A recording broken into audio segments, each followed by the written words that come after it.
ইদানিং যে জিনিসটা দেখা যাচ্ছে যে যারা মধ্যপ্রাচ্যে বা বিদেশে থাকছেন, গরম আবহাওয়ায় কাজ করছেন, আমাদের সেসব রেমিটেন্স যোদ্ধারা তারা পাথর নিয়ে আসছেন। তো এই ক্ষেত্রে কেন এই সমস্যাটা বেশি পাওয়া যাচ্ছে? আমরা কারণ অনুসন্ধান করে দেখলাম যে তারা পানি কম খায়।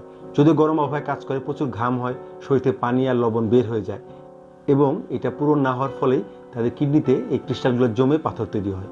আবার তারা দেখা যায় তারা মাংস এবং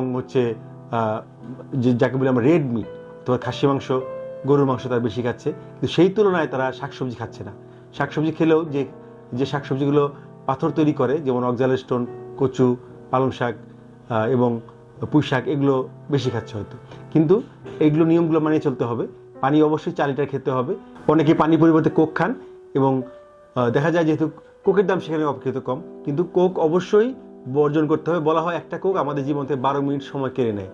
কাজে আমাদের অবশ্যই বিভিন্ন ধরনের সুইটেন্ড ড্রিঙ্কস, সফট ড্রিঙ্কস পরিহার করতে হবে।